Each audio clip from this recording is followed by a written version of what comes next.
അയ്യാ വണക്കം.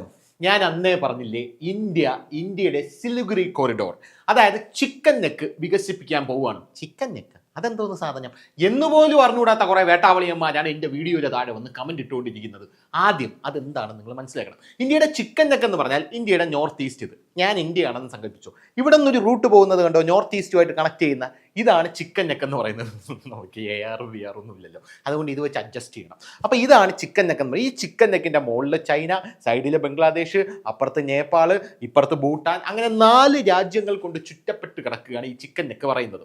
ഈ ചിക്കൻ നെക്കിന് 22 കിലോമീറ്റർ വീതിയുണ്ട്. 22 കിലോമീറ്റർ വീതിയും 72 കിലോമീറ്റർ നീളവുമുണ്ട്. അതുകൊണ്ട് തന്നെ ഈ ചിക്കൻ നെക്ക് കട്ട് ചെയ്ത് കഴിഞ്ഞാൽ ഇന്ത്യയുടെ നോർത്ത് ഈസ്റ്റിനെ ഭംഗിയായിട്ട് മാറ്റിയെടുക്കാം, അല്ലെങ്കിൽ അടർത്തിയെടുക്കാം എന്ന് നമുക്കറിയാം. അങ്ങനെ ചിക്കൻ നെക്കിന് എന്തെങ്കിലും സംഭവിച്ചു കഴിഞ്ഞാൽ ഇന്ത്യയും ഇന്ത്യയുടെ നോർത്ത് ഈസ്റ്റും, അതായത് ഇന്ത്യ രണ്ടാവും. ഇന്ത്യ ഇവിടെയും ഇന്ത്യ നോർത്ത് ഈസ്റ്റ് അപ്പുറത്തുമാകും. അങ്ങനത്തെ ഒരു സാഹചര്യം ഉണ്ടാകും. വടക്ക് കിഴക്കൻ സംസ്ഥാനങ്ങൾ നമ്മിൽ നിന്ന് ഒരു പടി അകന്നു നിൽക്കും എന്നുള്ളതാണ് പ്രധാനപ്പെട്ട കാര്യം. അതുകൊണ്ട് ഇന്ത്യക്ക് എപ്പോഴുമുള്ള ഇന്ത്യയുടെ കൺസേൺ എന്ന് പറയുന്നത് ഇന്ത്യയുടെ ചിക്കൻ നെക്ക് വികസിപ്പിക്കണം എന്നുള്ളതാണ്. പ്രധാനമന്ത്രി നരേന്ദ്രമോദി വന്ന ശേഷം കൂടുതൽ കൺസേൺ ഇന്ത്യയുടെ ചിക്കൻ നെക്ക് വികസിപ്പിക്കുന്നതിന് കൊടുക്കുന്നുണ്ട് എന്നുള്ളത് വേറൊരു കാര്യം. കോഴിയുടെ കഴുത്ത് പോലെ ഇരിക്കുന്നത് കൊണ്ടാണ് ഇതിന് ചിക്കൻ നെക്ക് എന്ന പേര് വന്നത്. അപ്പോൾ അങ്ങനെ വികസിപ്പിക്കാനായിട്ട് ഇന്ത്യ ഈ അമേരിക്കയ്ക്ക് ഈ ഡോക്ട്രിൻ ഇറക്കൂല, അതായത് രഹസ്യ അജണ്ട. അമേരിക്കയ്ക്ക് എല്ലാ വിഷയത്തിനും ഒരു രഹസ്യ അജണ്ടയുണ്ട്. അതുപോലെ ഇന്ത്യക്കും പല കാര്യങ്ങളിലും രഹസ്യ അജണ്ടകളുണ്ട്. അതുകൊണ്ടാണ് ഇപ്പോൾ പല രാജ്യങ്ങളിലും അജ്ഞാതന്മാരുടെ വിളയാട്ടം നമ്മൾ കണ്ടുകൊണ്ടിരിക്കുന്നത്. അങ്ങനെ ഒരു 2026 ആകുമ്പോഴേക്കും ഇന്ത്യയുടെ ഒരു രഹസ്യ ഡോക്ട്രിൻ എന്ന് പറയുന്നത് ചിക്കൻ നെക്ക് വികസിപ്പിക്കുക എന്നുള്ളതാണ്. ബംഗ്ലാദേശിൻ്റെ കുറച്ച് സ്ഥലം നമ്മൾ ഇങ്ങോട്ട് അടർത്തിയെടുക്കും. ബംഗ്ലാദേശിൻ്റെ കുറച്ച് സ്ഥലം നമ്മൾ ഇങ്ങോട്ട് അടർത്തിയെടുത്തിട്ടാണ് നമ്മൾ ചിക്കൻ നെക്ക് വികസിപ്പിക്കാനുള്ള പദ്ധതി തുടങ്ങിയിരിക്കുന്നത് എന്നുള്ളതാണ്, അല്ലെങ്കിൽ പ്ലാൻ ചെയ്തിരിക്കുന്നത് എന്നുള്ളതാണ് പല വിദഗ്ധരും പറഞ്ഞുകൊണ്ടിരിക്കുന്നത്. ഈ ബംഗ്ലാദേശിൻ്റെ സ്ഥലം നമ്മൾ എങ്ങനെയാണ് അടർത്തിയെടുക്കുന്നത് എന്നുള്ളൊരു ചോദ്യം ഉണ്ടല്ലോ. അപ്പോഴാണ് ബംഗ്ലാദേശിൽ ഒരു കലാപം പൊട്ടിപ്പുറപ്പെട്ടത്. ഈ ബംഗ്ലാദേശിൽ കലാപം പൊട്ടിപ്പുറപ്പെട്ടപ്പോൾ അവിടുത്തെ ന്യൂനപക്ഷങ്ങൾ അതിഭീകരമായി പീഡിപ്പിക്കപ്പെടുന്നു എന്ന് പറയുന്ന വാർത്ത വരുന്നു. അതിഭീകരമായി പീഡിപ്പിക്കപ്പെടുന്നു എന്ന് പറയുന്ന വാർത്ത വരുന്ന ആ സാഹചര്യത്തിൽ ഇന്ത്യയുടെ ഡീപ്പ് സ്റ്റേറ്റ് ആയിട്ടുള്ള RSSന്റെ ഒരു വിഭാഗം പ്രവർത്തകർ ബംഗ്ലാദേശിലോട്ട് പോയിട്ടുണ്ട്. ബംഗ്ലാദേശിലോട്ട് അവർ പോയിട്ടുണ്ട് എന്നുള്ളത് വേറൊരു കാര്യം. ബംഗ്ലാദേശിൽ അവരെത്തി അവരവിടെ നടത്തുന്ന പ്രവർത്തനങ്ങൾ എന്തൊക്കെയാണ് എന്നുള്ളത് ആർക്കും അറിയില്ല, അത് രഹസ്യമാണ്. പക്ഷെ പോയിട്ടുണ്ട് എന്നുള്ളത് ഇന്ത്യൻ ഗവൺമെന്റിനും RSSനും അറിയാവുന്ന കാര്യമാണ്. നമുക്കറിയാം, ബംഗ്ലാദേശിൽ ഒരു സുപ്രഭാതത്തിൽ ഹിന്ദുക്കളെല്ലാം കൂടെ തെരുവിലിറങ്ങുന്ന ഒരു കാഴ്ച നമ്മൾ കണ്ടു. ഹിന്ദു ഏകീകരണം എന്ന് പറഞ്ഞ് വലിയൊരു കാഴ്ചയാണ് നമുക്ക് കാണാനായിട്ട് സാധിച്ചത്. യഥാർത്ഥത്തിൽ തല്ലിക്കൊന്നു കഴിഞ്ഞാൽ തെരുവിലിറങ്ങാത്ത വിഭാഗമാണ് ഹിന്ദുക്കൾ എന്ന് നമുക്ക് എല്ലാവർക്കും അറിയാം. എന്തൊക്കെ ദുരിതം ഉണ്ടെങ്കിലും സഹിച്ചും ക്ഷമിച്ചും ഇരിക്കും. അതുകൊണ്ടാണല്ലോ ഇന്ത്യ കുറെ കാലം പോർച്ചുഗീസ് ഭരിച്ചത്, ഡച്ച് ഭരിച്ചത്, മുഗളന്മാർ ഭരിച്ചത്, ബ്രിട്ടീഷ് ഈസ്റ്റ് ഇന്ത്യ കമ്പനി ഭരിക്കുന്നത്, ഇപ്പോൾ കണ്ടവനും പോണവനും എല്ലാം നമ്മുടെ മെക്കിട്ട് കയറാനായിട്ട് ശ്രമിക്കുന്നത്. ഇന്ത്യയുടെ ഒരു പ്രധാനമന്ത്രിയുണ്ട്, നരേന്ദ്രമോദി. അങ്ങേരുള്ളത് കൊണ്ട് മാത്രം ഇവന്മാർക്ക് നമ്മുടെ മെക്കിട്ട് കയറാൻ പറ്റുന്നില്ല എന്നുള്ളത് വേറൊരു കാര്യം. കഴിഞ്ഞ ദിവസം ചൈന 75% നമ്മുടെ അതിർത്തി പ്രശ്നം പരിഹരിച്ചു എന്ന് പറഞ്ഞിട്ടുണ്ട് കേട്ടോ. നമ്മളല്ല പറഞ്ഞത്, ചൈനയാണ് പറഞ്ഞത്. കേരളത്തിലെ മാധ്യമങ്ങൾ ഇവിടെ ഇതൊന്നും കാണിക്കുന്നില്ല, അതുകൊണ്ട് ഇതിൻ്റെ ഇടയിൽ കൂടെ കയറ്റി പറഞ്ഞതല്ലോ. അപ്പം അങ്ങനെയാണ് കാര്യങ്ങളുടെ കിടപ്പ്. അപ്പോൾ ബംഗ്ലാദേശിലേക്ക് അവർ ചെന്ന് കഴിഞ്ഞ ശേഷം ഇവർ ഉദ്ദേശിക്കുന്ന പദ്ധതി എന്ന് പറഞ്ഞു കഴിഞ്ഞാൽ, ഇവർ ഉദ്ദേശിക്കുന്ന പദ്ധതി അവിടെയുള്ള ന്യൂനപക്ഷങ്ങളെ 4 സൈഡിലോട്ടുള്ള അതിർത്തികളിലും മൈഗ്രേറ്റ് ചെയ്യിക്കുക എന്നുള്ളതാണ്. 4 സൈഡിലുള്ള അതിർത്തികളിലേക്കും അവിടെയുള്ള ന്യൂനപക്ഷങ്ങളായിട്ട്, അതായത് ഹിന്ദുക്കളെ അടക്കം മൈഗ്രേറ്റ് ചെയ്യിക്കുക എന്നുള്ളതാണ് ഇവരുടെ പദ്ധതി എന്ന് പറയുന്നത്.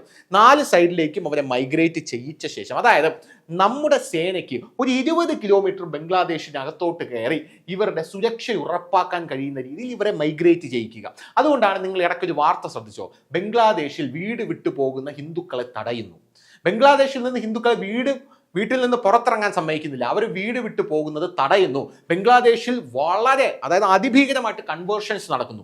ബംഗ്ലാദേശിൽ ഫ്ലഡ് വന്നപ്പോൾ അവിടെ പ്രളയ സഹായം കിട്ടണമെങ്കിൽ അവിടെയുള്ള ന്യൂനപക്ഷങ്ങൾ മതം മാറണം എന്ന് പറഞ്ഞ വലിയൊരു വാർത്ത പുറത്തു വന്നതൊക്കെ നമ്മൾ കണ്ടതാണ്. അത് ഇതിൻ്റെ ഭാഗമായിട്ടാണ്. കാരണം ബംഗ്ലാദേശ് സർക്കാർ മൊത്തത്തിൽ വിരണ്ട് നിൽക്കുകയാണ്. അവർക്ക് വസ്ത്രമില്ല, മരുന്നില്ല, വെള്ളമില്ല, വൈദ്യുതി ഇല്ല. അങ്ങനത്തെ ഒരു സാഹചര്യത്തിലേക്ക് ബംഗ്ലാദേശ് പോയപ്പോൾ ബംഗ്ലാദേശ് US-ന്റെ മുമ്പിൽ ചെന്ന് കൈനീട്ടി നിൽക്കുകയാണ്. ജോ ബൈഡൻ വല്ല തരുമെന്ന് പറഞ്ഞ് തലയും ചൊറിഞ്ഞ് നിൽക്കുകയാണ്. യുക്രൈൻ എന്ന് പറഞ്ഞൊരു രാജ്യമുണ്ട്. ഇടയ്ക്ക് ആ രാജ്യത്തിൻ്റെ ഗതി ഒന്നെടുത്ത് നോക്കിക്കഴിഞ്ഞാൽ ജോ ബൈഡൻ സ്വനത്തി തരും എന്ന് നമുക്ക് മനസ്സിലാവും. അപ്പോൾ അങ്ങനെയാണ് കാര്യങ്ങളുടെ കിടപ്പ്. അങ്ങനെ ന്യൂനപക്ഷങ്ങളെ മുഴുവനും ബോർഡറിലേക്ക് മൈഗ്രേറ്റ് ചെയ്യിക്കും. ബോർഡറിലേക്ക് മൈഗ്രേറ്റ് ചെയ്യിച്ചതിന് ശേഷം നമ്മുടെ സൈന്യത്തിന് പെട്ടെന്നൊരു ഓപ്പറേഷൻ നടത്തി ഈ ഭാഗം, അതായത് ന്യൂനപക്ഷങ്ങൾ മൈഗ്രേറ്റ് ചെയ്ത് ആ ഭാഗമടക്കം ഇന്ത്യയുടെ കൈപ്പിടിയിലാക്കാനുള്ള വലിയ രീതിയിലുള്ള ഒരു ദൗത്യം അവിടെ പ്ലാൻ ചെയ്യാനുള്ള ഒരു സാധ്യതയാണ് പല വിദഗ്ധന്മാരും കണ്ടുകൊണ്ടിരിക്കുന്നത്. പല രാഷ്ട്രീയ നിരീക്ഷകരും അന്താരാഷ്ട്ര നിരീക്ഷകരും ഇതാണ് പറഞ്ഞുകൊണ്ടിരിക്കുന്നത്. യഥാർത്ഥത്തിൽ അതാണ് പ്ലാൻ എന്ന് പറയുന്നത്, അല്ലെങ്കിൽ ഇതാണ് കളി എന്ന് പറയുന്നത്. അപ്പോൾ ഞാൻ ഈ സംഭവം അന്ന് പറഞ്ഞപ്പോൾ ഇവിടെയുള്ള കുറേ വേട്ടാവളിയന്മാർ പറയുകയാണ്, അയ്യോ ബംഗ്ലാദേശ് നിന്റെ അടുത്ത് വന്ന് പണഞ്ഞോടാ എന്ന് പറയുകയാണ്. ഞാൻ വീണ്ടും പറയുന്നതിടെ ഈ ടോയ്ലറ്റ് പേപ്പർ ആയിട്ടുള്ള ദേശാഭിമാനി, പിന്നെ വേറെ ചാനലുണ്ടല്ലോ അടുപ്പ് കൂട്ട്, മീഡിയ ഫണ്ട്, ഇതൊന്നും വായിച്ചു കഴിഞ്ഞാൽ നിങ്ങൾക്ക് അറിയേണ്ട അറിവ് കിട്ടില്ല. എല്ലാം വായിക്കണേ. മാധ്യമം വായിക്കുന്നവൻ ജന്മഭൂമിയും വായിക്കും, ദേശാഭിമാനിയും വായിക്കും, മാതൃഭൂമിയും മനോരമ എല്ലാം വായിക്കും, Indian Express, Al Jazeera, Reuters എല്ലാം വായിക്കും. കുറച്ച് വികസിക്കും മഹാരാജ, വികസിക്ക്. ഈ പൊട്ടക്കണക്കിലെ തവളയായിട്ടിരിക്കാതെ. അപ്പം അങ്ങനെയാണ് കാര്യങ്ങളുടെ കിടപ്പെന്ന് പറയുന്നത്. അപ്പോൾ ഈ സംഭവം ബംഗ്ലാദേശിന് അറിയാതിരിക്കുമോ? ഉറപ്പായിട്ടും ബംഗ്ലാദേശിന് ഇത് അറിയാം. ബംഗ്ലാദേശ് ഇത് മണത്തറിഞ്ഞിട്ട് എന്ത് ചെയ്തു? ബംഗ്ലാദേശ് ഇപ്പോൾ ഒരു പ്രസ്താവന ഇറക്കിയിരിക്കുകയാണ്. ഇന്ത്യക്ക് നേരെ ആണവായുധം പ്രയോഗിക്കണമെന്ന് പറഞ്ഞു. ഇപ്പോഴേ വിശന്ന് പൊരിഞ്ഞ് ചാവാറായിരിക്കുകയാണ്. അപ്പോഴാണ് ആണവായുധം സ്വനത്തണമെന്ന് പറഞ്ഞ് ഒരുത്തൻ രംഗത്തെത്തിയിരിക്കുന്നത് വേറെ ആരുമല്ല, അവിടുത്തെ ഒരു സാംസ്കാരിക നായകനും ടീച്ചറുമായിട്ടുള്ള ഒരു വേട്ടാവളിയൻ. ധാക്ക യൂണിവേഴ്സിറ്റിയിലാണ് ഇവൻ പഠിപ്പിക്കുന്നത് എന്നാണ് മനസ്സിലാകുന്നത്. ധാക്ക യൂണിവേഴ്സിറ്റിയിൽ പഠിപ്പിക്കുന്ന ഷാഹുദ്ദീൻ മാൻ എന്ന് പറയുന്ന ഒരുത്തനാണ് ഇപ്പോൾ ഇന്ത്യക്കെതിരെ ആണവായുധം പ്രയോഗിക്കണം, അല്ലെങ്കിൽ നമ്മുടെ അതിർത്തികളിൽ നമ്മുടെ അതിർത്തി പിടിച്ചെടുക്കാൻ പോവുകയാണ്, നമ്മുടെ അതിർത്തികളിൽ ആണവ പോർമുനകൾ വിന്യസിക്കണം എന്ന് പറഞ്ഞ് രംഗത്തെത്തിയിരിക്കുന്നത്.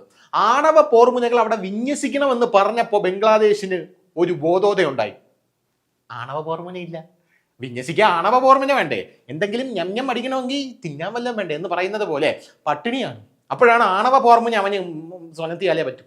അപ്പൊ അങ്ങനെ ഇരിക്കുന്ന ഒരു സാഹചര്യമാണ്. അപ്പൊ കാണാം ബംഗ്ലാദേശിലെ വേറെ കുറെ സാംസ്കാരിക നായകന്മാർ ഇറങ്ങിയിട്ട് പറയുകയാണ്, ആണവ പോർമുനയിലേക്ക് നമുക്കൊരു കാര്യം ചെയ്യാം, നമുക്ക് പാകിസ്ഥാനുമായിട്ട് കൈകോർക്കാം എന്നാണ് അവന്മാർ പറഞ്ഞിരിക്കുന്നത്.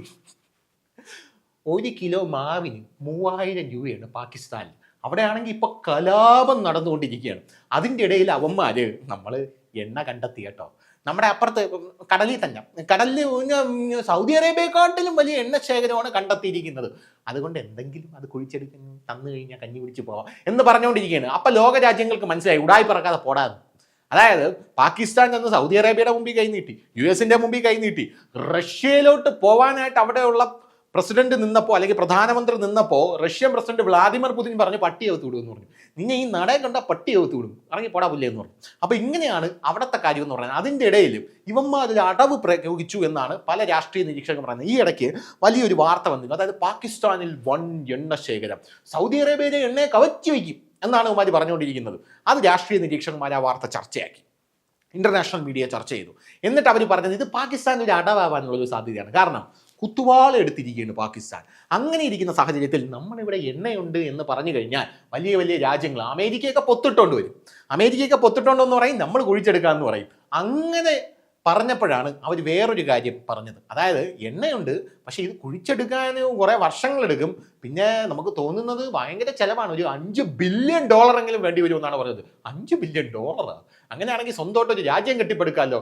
അതും വച്ച് ഇവിടെ കുഴിച്ചെടുത്തിട്ട് ഈ എണ്ണ $5 ബില്യൺ നമ്മൾ എണ്ണ കുഴിച്ചെടുക്കുമ്പോൾ ഒരു $500 ബില്യൺ എണ്ണയെങ്കിലും താഴെ വേണ്ടേ?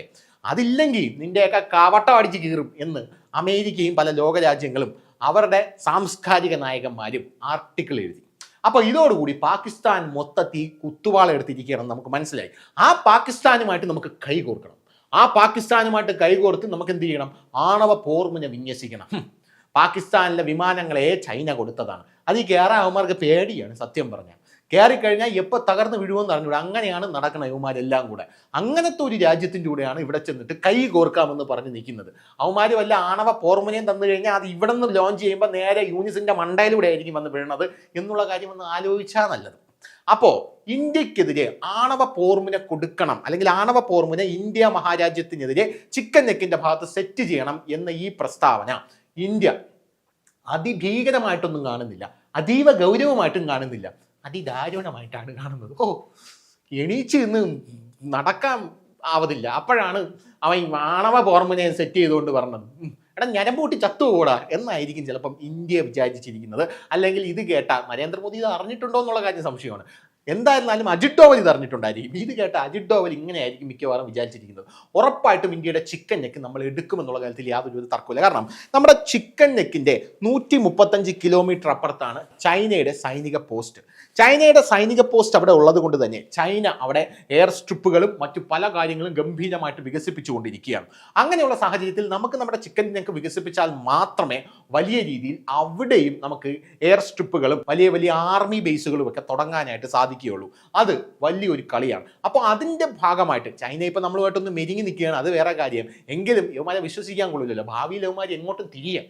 അതുകൊണ്ട് നമ്മൾ എന്ത് ചെയ്തു, ചിക്കൻ നെക്ക് വികസിപ്പിക്കാനുള്ള പദ്ധതിയായിട്ട് മുന്നോട്ട് പോവുകയാണ്. അതാണ് ഇവന്മാർ മണത്തറിഞ്ഞ് ഇപ്പോൾ ഇന്ത്യക്കെതിരെ ആണവായുധം പ്രയോഗിക്കും എന്ന് പറഞ്ഞ് വലിയ രീതിയിൽ പ്രസ്താവന ഇറക്കുന്നത്. എടാ ഇനി നിനക്കൊന്ന് മനസ്സിലായി, ഇപ്പോൾ ആണവ യുദ്ധമൊന്നും ഇല്ല. വേണമെങ്കിൽ ആ മാലിദ്വീപിനോടൊന്ന് ചോദിച്ചു നോക്ക്. മാലിദ്വീപ് പ്രസിഡന്റും അവിടെയുള്ള 2-3 മന്ത്രിമാരും കൂടെ ചേർന്ന് പ്രധാനമന്ത്രി നരേന്ദ്രമോദിയും ഇന്ത്യയും അധിക്ഷേപിച്ചു. ലക്ഷദ്വീപിനെ പ്രത്യേകിച്ച് അധിക്ഷേപിച്ചു. ആ ലക്ഷദ്വീപിനെ അധിക്ഷേപിച്ചപ്പോൾ ലക്ഷദ്വീപ് വികസിപ്പിക്കാൻ പ്രഫുൽ ഖോഡ പട്ടേലിനെ അങ്ങോട്ട് അയച്ചപ്പോൾ ലക്ഷദ്വീപിനെ തകർക്കുന്നതെന്ന് പറഞ്ഞ രായപ്പനെ നമ്മൾ കണ്ടില്ല. അതിനാണ് പദ്ധതി ഇപ്പോൾ പറയുന്നത് എന്നായിരിക്കും ചുമ്മാ ഒരു മനസ്സുഖം. അപ്പോൾ നമുക്ക് കാര്യങ്ങളിലേക്ക് വരാം. ഇന്റർനാഷണൽ വിഷയങ്ങളിൽ നിന്ന് കേരളത്തിലോട്ട് പെട്ടെന്ന് വന്നു. എന്തായിരുന്നാലും ആ ലക്ഷദ്വീപിൻ്റെ വിഷയത്തിൽ മുഹമ്മദ് മൊയ്സുവിനോട് ഒന്ന് ബംഗ്ലാദേശ് ചോദിച്ചാൽ മതി, നിങ്ങൾ എങ്ങനെയാണ് ഇന്ത്യയുമായിട്ട് ഇതായപ്പോൾ, അതായത് നിങ്ങൾ എങ്ങനെയാണ് ഇന്ത്യയുമായിട്ട് അടികൂടിയപ്പോൾ നിങ്ങളുടെ ഒരു അനുഭവം എങ്ങനെയാണെന്ന് ചോദിച്ചാൽ മതി. അപ്പോൾ അങ്ങേര് പറഞ്ഞു തരും. അവരൊന്നും ചെയ്തില്ല, അവർ ആണവ ബോംബിനെ എടുത്തില്ല, ഒന്നും ചെയ്യില്ല. നരേന്ദ്രമോദി ലക്ഷദ്വീപിൽ ചെന്ന് തെക്ക് വടക്ക് 4 റൗണ്ട് നടന്നൊരു ഫോട്ടോ എടുത്ത് ഫേസ്ബുക്കിൽ ഇട്ട്. അതിനുശേഷം നമ്മുടെ രാജ്യത്ത് എന്തൊക്കെയോ സംഭവിച്ചു. മുഴുവൻ സാമ്പത്തികാവസ്ഥയും തകർന്ന്, കടമെടുത്ത് കുത്തുവാളെടുത്ത് കടം ചോദിച്ചവന്മാരൊക്കെ തിരിച്ചു ചോദിച്ചുകൊണ്ടിരിക്കുന്നത്, പാലം പണിത് അത് പണിത് ഇത് പണിതൊക്കെ എന്ന് പറഞ്ഞ് അവന്മാർ കൂമ്പിനിട്ട് ഇടിച്ചു തുടങ്ങി. പോരാത്തതിന് ചൈന വന്നിട്ട് നമുക്ക് ആ സ്ഥലം വേണം ഈ സ്ഥലം വേണമെന്നൊക്കെ പറഞ്ഞു. അപ്പോൾ ബംഗ്ലാദേശ് തിരിച്ചു പോയി. എന്നിട്ട് നിങ്ങൾ എന്ത് ചെയ്തു? ഒന്നും ചെയ്തില്ല. പ്രധാനമന്ത്രി നരേന്ദ്രമോദിയുടെ കാലി പിടിച്ചു. ഇപ്പം അങ്ങേരെ ഒന്ന് കാണണമെന്ന് പറഞ്ഞിട്ടുണ്ട്, അങ്ങേര് കാണാമെന്നൊക്കെ പറഞ്ഞിട്ടുണ്ട്. ഇനി എന്താവുമെന്നോ എന്ന് മാലിദ്വീപ് പറഞ്ഞു തരും. അപ്പോൾ ആ അവസ്ഥ വരാതിരിക്കണമെങ്കിൽ അടങ്ങി ഒതുങ്ങി കഴിഞ്ഞോണം. മനസ്സിലായല്ലോ? ശരി. കൂടുതൽ വാർത്തകളും വിശേഷങ്ങളും നിങ്ങളിലേക്ക് എത്താൻ ABC മലയാളം സബ്സ്ക്രൈബ് ചെയ്യുക, ബെൽ ബട്ടണും അമർത്തുക.